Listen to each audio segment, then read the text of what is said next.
Yo quiero que busque ahí conmigo en el libro de Crónicas, Primera de Crónicas, capítulo 17, del 1 ahí en adelante, primer libro de Crónicas.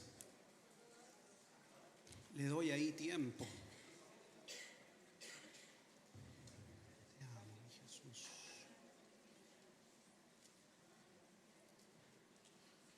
Si lo encontró me dice amén.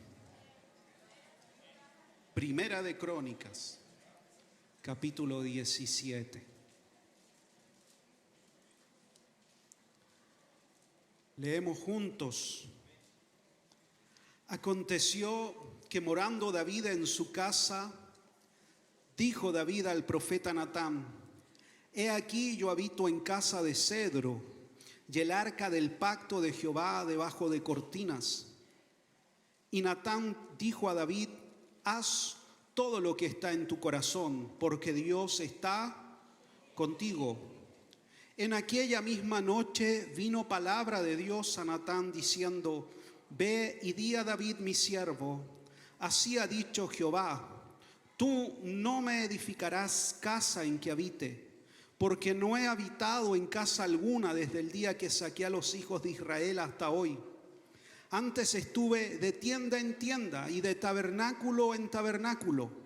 Por donde quiera que anduvo con todo Israel, hablé una palabra a alguno de los jueces de Israel, a los cuales mandé que apacentaran a mi pueblo para decirles: ¿por qué no me edificáis una casa de cedro?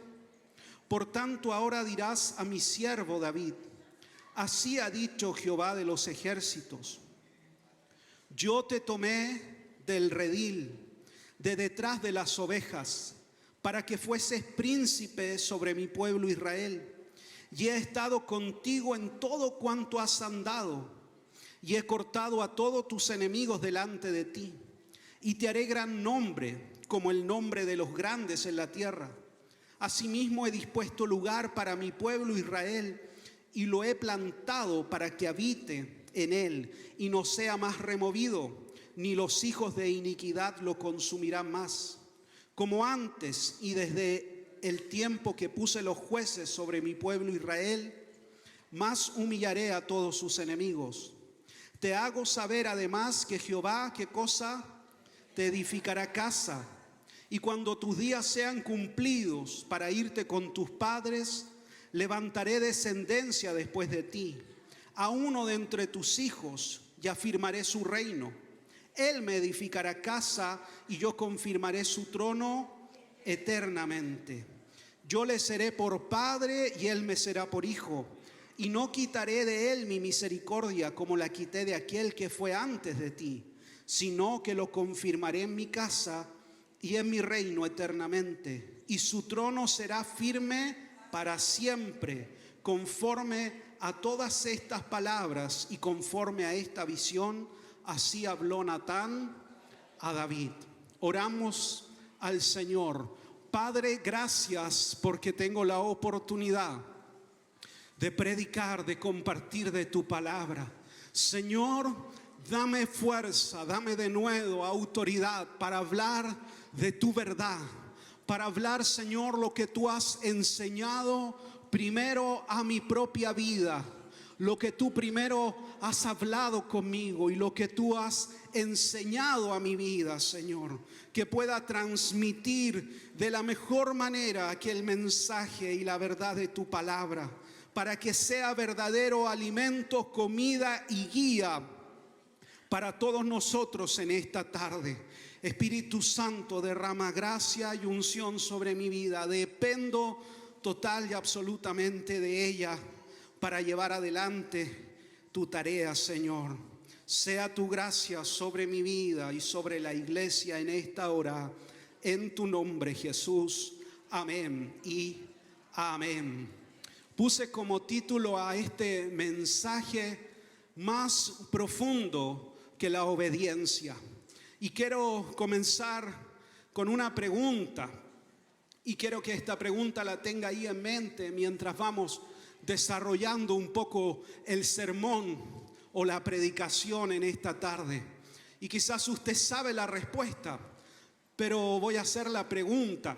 ¿Usted sabe cuál es la raíz de todos los males? Más fuerte. El amor al dinero. ¿Sí? Así lo enseña la palabra, la escritura. Dice que el amor al dinero es la raíz de todos los males. No el dinero en sí mismo, sino el amor al dinero. Hacer del dinero el centro de nuestras vidas y que sea el dinero lo que mueva cada una de las decisiones de mi vida. A eso se refiere, hacer del dinero un verdadero ídolo, ¿sí? Al cual rindo tributo. Esa es, ¿sí?, la raíz profunda de todo mal. Ahora, la pregunta contraria es, ¿cuál es la raíz de todo bien? Ya acá se dividió el público. ¿Cuál es la raíz de todo bien? Dios, sí, primero, pero indudablemente que la obediencia y el amor profundo a Dios. ¿Sí? Esa es la raíz de todo bien. Amar a Dios profundamente. Y yo lo amo a Dios cuando lo obedezco, cuando rindo mi vida completamente a Él. Esa es la raíz de todo bien. Y cuando yo hago de Dios el centro de mi vida, como dice el Salmo, seré como un árbol plantado junto a corrientes de agua, que dará su fruto a su tiempo y su hoja no cae. Porque estoy enraizado en el lugar correcto. He construido mi vida alrededor de la persona de Cristo, alrededor de Dios. Y Él es la fuente inagotable de toda bendición.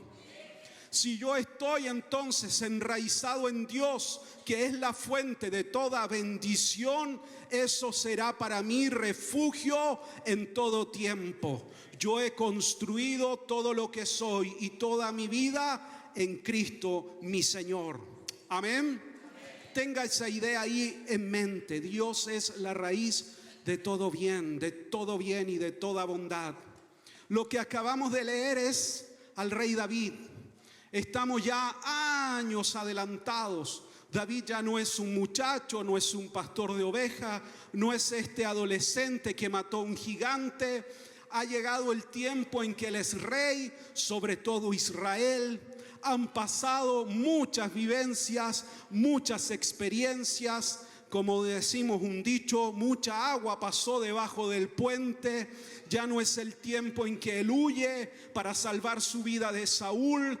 Ya no hay enemigos a quien derrotar. El Señor lo ha establecido como rey y él está firme en el trono. Ya no hay enemigos que vencer, que derrotar, sino que el Señor le ha dado favor y gracia en lo que ha ido desarrollando. En ese tiempo estamos ubicados. Y precisamente David está ahí en su palacio. Yo me lo imagino así, déjeme imaginar porque aprendo visualmente. Y David está recorriendo el palacio, quizás en la noche, cuando uno se pone a pensar más allá de lo cotidiano del día, cuando las cosas ya han cesado, y comienza a ver que Dios lo ha bendecido, que la gracia y el favor ha estado sobre su vida. Y comienza a ver que él habita en un palacio hermoseado, lleno de favor, de deleites, pero Dios habita en tienda. ¿Qué quiere decir esto? El arca del pacto, que representaba la presencia de Dios, estaba aún morando en tiendas, en cortinas, mientras él tenía un palacio para sí. Y ahí David tiene esta idea en su corazón de querer edificar templo a Dios, un lugar para que el arca del pacto esté segura, repose en un lugar. Pero ¿de dónde nace esta idea? De que su corazón estaba inquieto por seguir amando y honrando a Dios. Tenía humanamente todo. Había conseguido el trono, la estabilidad, pero aún su corazón estaba inquieto por amar y por buscar a Dios, porque había hecho de Dios el centro de su vida. Gloria a Dios por los corazones inquietos, por los corazones que tienen hambre de Dios, por aquellos que no se conforman con lo ritual, por aquellos que buscan más profundamente a Dios, por aquellos que están dispuestos a dar una milla extra, a caminar algo más con tal de alcanzar algo más profundo en Dios. Gloria a Dios por aquellos hombres y mujeres, porque son aquellos hombres y mujeres que aman profundamente a Dios los que logran alcanzar bendición mayor de parte del Señor para sus vidas, que no se conforman solo con el día domingo, que están inquietos, que están dispuestos a dar su tiempo para estudiar, para servir, para perfeccionarse, para servir a otros, no solo servirse de cada culto, de cada reunión, sino también darse para otros, porque el evangelio no se trata solo de recibir de parte de Dios, sino también de entregarme a otros para que la gracia de Dios se manifieste sobre la vida de mis hermanos también. Amén. Tiene algo David que no ha perdido, tiene hambre de Dios. A pesar de todo y a pesar del lugar que está ocupando, tiene hambre por Dios. Y quiere honrar a Dios, quiere servir al Señor más profundamente. Y tiene algo que no ha perdido David. No solo tiene esta inquietud por edificar un templo, por honrar a Dios. Lo que David no ha perdido es que aún tiene olor a oveja. David, como dijo Dios cuando manda a Natán a hablar con él, le recuerda y le dice: yo te tomé de detrás del redil, detrás de las ovejas. Fue ahí donde yo te llamé. Y David jamás ha olvidado ese olor a oveja. Nunca se olvidó que fue un día tomado cuando cuidaba las ovejas de su padre. Y esa misma gracia y esa misma humildad lo acompaña hasta este día. Principio espiritual para nosotros: nunca te olvides de dónde te tomó el Señor, de dónde te llamó Dios y quién eras antes de que Cristo saliera a tu encuentro. Nunca te olvides cómo fue el día que te encontraste con Cristo, en qué estabas ocupado, hacia dónde iba la dirección de tu vida y cómo el Señor salió a tu encuentro y transformó por completo tu historia y te dio una nueva dignidad. Nunca te olvides de dónde el Señor te tomó. Porque cuando nos olvidamos de dónde el Señor nos tomó, nos llenamos de orgullo, de soberbia, de vanidad. Y Dios al orgulloso, al altivo, lo mira de lejos y se acerca siempre al que es humilde y sencillo de corazón. Lo dijo el Señor de sí mismo: aprended de mí que soy manso y humilde de corazón. Él es nuestro mayor ejemplo. Y acá David no se ha olvidado. Por eso es que cuando está recorriendo el palacio se recuerda de dónde me tomó el Señor y dónde estoy hoy. Yo quiero honrar al Señor, yo quiero amar al Señor, no me conformo. Esto que el Señor me ha dado no llena mi corazón. Jamás lo material, jamás otras cosas nos van a satisfacer plenamente. Solo el Señor puede llenar por completo nuestras vidas. No podemos buscar esa plenitud de vida fuera de Dios. No si nos hemos encontrado con Cristo. Él es el único que puede llenar y saciar por completo nuestras vidas. Solo el Señor. Lo más difícil es lograr crecer espiritualmente y a la vez permanecer humilde y sencillo, no solo delante de Dios, sino delante de los hombres. Porque ser humilde delante del Señor y servicial con Dios no nos cuesta. Nos cuesta cuando es con otros. con mi hermano, con mi hermana. Ahí se prueba. Porque cualquiera puede venir delante del Señor y decir: yo te serviré, Dios, te amaré a ti, pero no a mi hermano. Ahí se prueba. Como dijo Juan y escribió a la iglesia: no podemos amar a Dios y aborrecer a mi hermano. No funciona de ese modo. Si yo digo amar a Dios, servir a Dios, eso se tiene que reflejar en cómo yo amo y sirvo a mi hermano. David se paseaba en el palacio, pero tenía presente de dónde lo había tomado el Señor. El olor a oveja no estaba en su olfato, sino en su corazón. Hay gente que quiere olvidar el lugar de donde el Señor lo tomó. No, uno tiene que mirar para ver lo que ha avanzado en Cristo, para ver de dónde el Señor me tomó y la transformación que ha producido en mi vida. Porque eso es testimonio para otros, pero a la vez me mantiene en humildad delante del Señor. Porque entiendo que hasta donde he sido llevado por Dios es solo por su gracia. Es solo por su gracia. Recordemos que cuando Samuel llegó a ungir a David, fue llamado porque estaba cuidando las ovejas. ¿Se recuerda esa escena? Llega el profeta, presentan a todos los hijos, ninguno era, y mandan a llamar a David. ¿Dónde estaba David? Cuidando las ovejas. Y ahí yo me imagino la escena, imagínensela conmigo. Lo llaman: David, te buscan, corriendo. Llega, ¿qué llegó primero? El olor a oveja, después llegó David. Porque venía de cuidar el ganado, no estaba presentable, ¿sí? No estaba apto para la ceremonia, no tenía el mejor traje puesto cuando Samuel derrama el cuerno de aceite sobre su cabeza.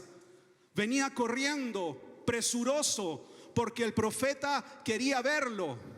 El hombre de Dios del momento lo buscaba a él. Lo primero que llegó fue el olor al ganado, después llegó David. Y en esa condición y en esa realidad se derrama el cuerno de aceite sobre su cabeza. Por eso es que David no puede olvidar de dónde lo tomó el Señor. Esto nos enseña otro principio muy importante. David creció en poder, en prestigio, en recursos, pero logró crecer de la misma forma y aún más en su intimidad y su relación con Dios. A veces cuando nosotros nos abocamos tanto a una tarea, eso consume todas nuestras fuerzas, todo nuestro enfoque y descuidamos nuestra relación y nuestra comunión con Dios. Y crecemos, sí, pero solo en un área. No logramos mantener un equilibrio y crecer más espiritualmente que lo que nos vamos desarrollando delante de los hombres. Y somos llamados a ocuparnos por la escritura de nuestra salvación, con temor y temblor. Así lo dice la escritura. Entonces acá hay un principio, es un hombre que creció en poder, en prestigio, en autoridad, pero creció aún más espiritualmente. Porque este crecimiento espiritual lograba sostener la bendición que Dios le había dado. Cuando es al revés, perdemos lo espiritual. Y nuestro enfoque, si es solo lo temporal, nos va a consumir completamente nuestra vida espiritual. Es lo espiritual lo que va a sostener la bendición que Dios nos quiere dar. Nunca es al revés. ¿Está conmigo? ¿Está conmigo acá? No puede ser al revés. ¿Ah? No puede ser al revés. David entonces es un hombre pleno, diríamos nosotros, humanamente, pero aún tiene hambre por Dios, aún quiere honrar a Dios, y esa hambre lo lleva a querer edificar un templo para rendir plena adoración a Dios. Desde esa inquietud espiritual nace este deseo de construir un templo. Y ahí viene la palabra del Señor. No lo harás tú, le dice, lo hará un hijo tuyo, alguien de tu descendencia edificará templo al Señor. Pero eso, al contrario de desanimar a David, abre aún más su corazón.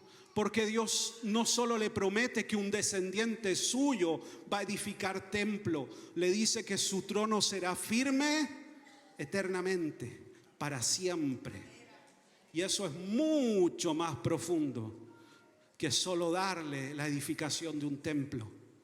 Él entiende que Dios de su descendencia levantaría al Mesías prometido, que vendría de su linaje.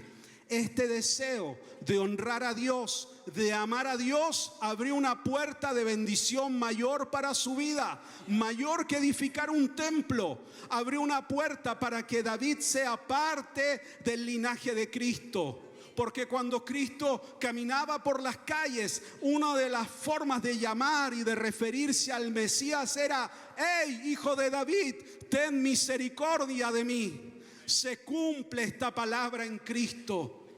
El deseo de amar, de honrar a Dios, abrió una puerta aún más amplia que solo edificar un templo. Ahora David es contado en el linaje del Señor. ¿Por qué? Porque tenía este deseo profundo de honrar al Señor. Y la honra es mayor que la obediencia. La honra busca agradar en forma práctica el amor recibido. La obediencia es por obligación de cumplir el mandato que exige obedecer. Pero la honra va más profundo.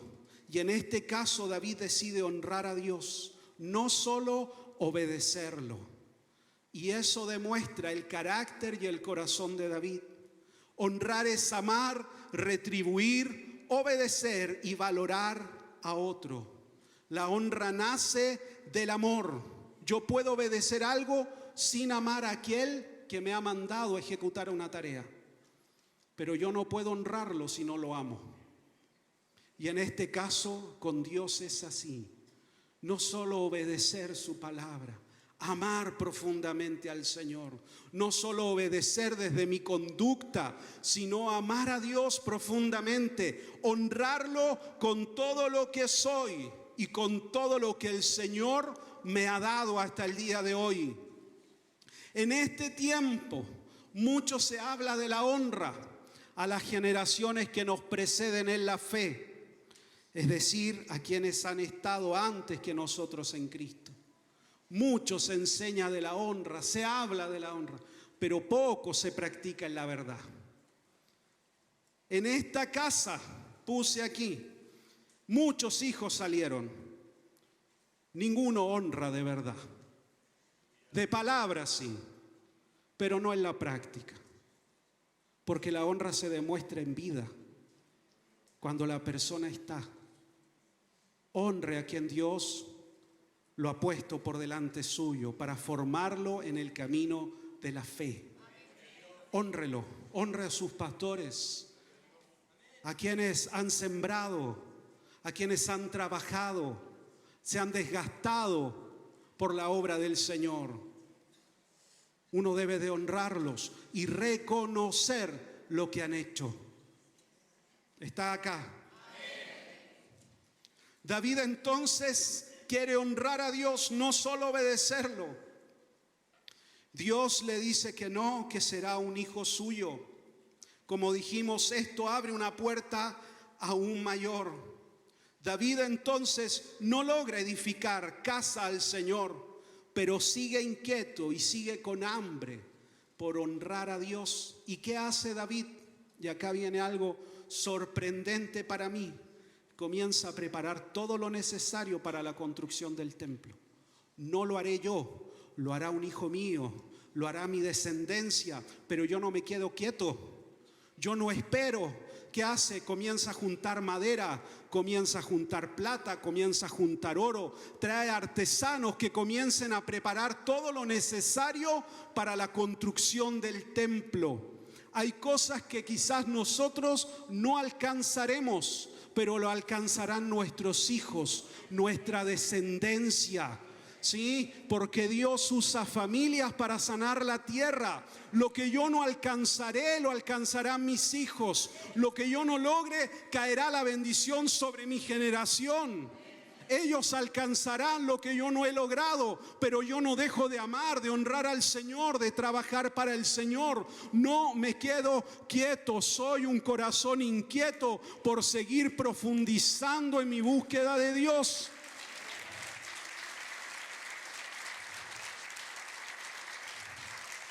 Esto nos enseña otro principio.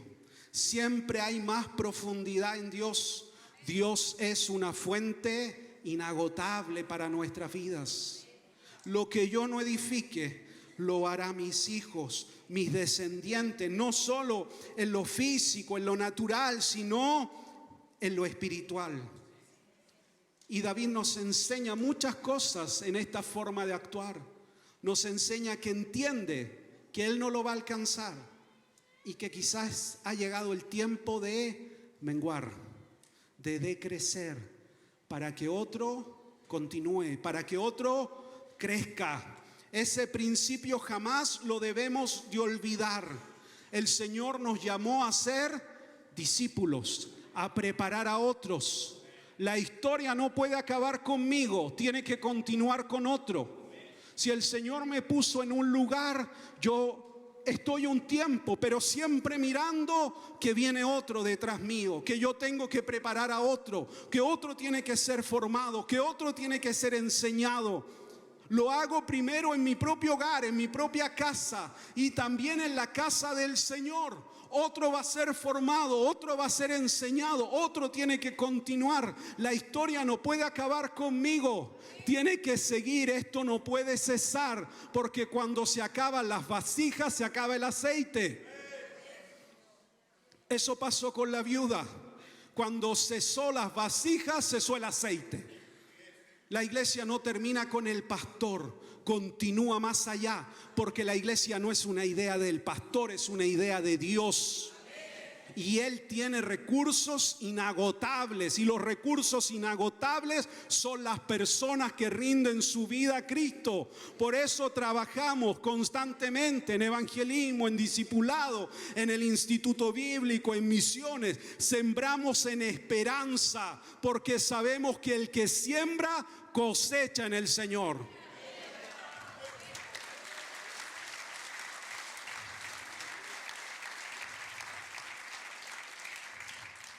David no cesa, está inquieto, sigue pensando, ¿cómo puedo ayudar? ¿Cómo puedo seguir avanzando? Porque quiero dejar todo lo más preparado posible para que mi descendencia alcance la plenitud de lo que Dios me ha prometido. Pasa el tiempo, pasan los años. David erra, se equivoca, censa al pueblo. Y eso Dios lo toma como un pecado. Y en medio de esa equivocación, David va a adorar a Dios. Llega hasta un terreno. Ahí el hombre que sale a recibirlo quiere darle todo porque es el rey que ha venido a ese lugar. Y David nos da una frase que refleja siempre su corazón. Nos dice: no daré a Jehová algo que no me cueste. Y ese terreno, ese lugar, ahí futuramente va a ser edificado el templo. En medio de la dificultad, David siguió honrando y adorando al Señor de todo su corazón. Y esa situación usó Dios para dar el lugar en el cual se iba a edificar el templo. Dios nos ha dado lo más valioso, a Jesucristo nuestro Señor. Jamás vamos a poder retribuir en alguna medida lo que Él ha hecho a favor nuestro. Pero dar a Dios algo que no tiene valor es menospreciar en alguna medida lo que el Señor ha hecho en nuestras vidas. Y no estoy hablando de dinero, estoy hablando de vivir nuestra vida rendida a la voluntad de Dios. No puedo dar algo que no tiene valor.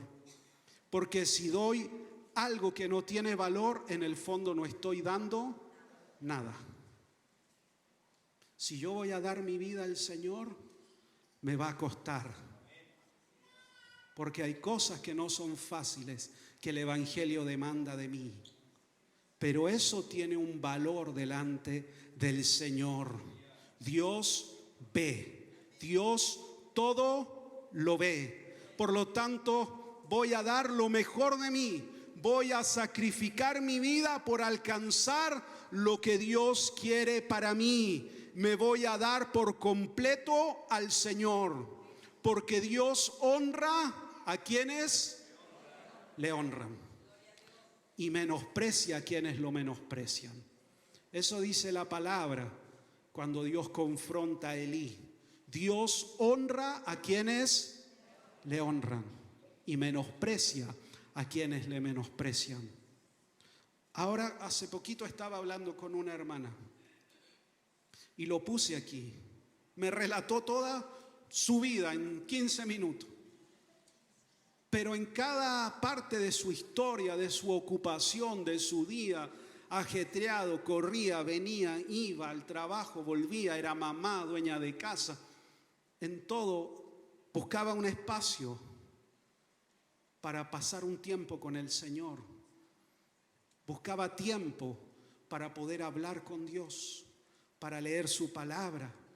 Se hacía un espacio en todo ese día ajetreado para predicarle a alguien de Cristo. Dios ve, Dios observa. Y nos observa en nuestra cotidianidad.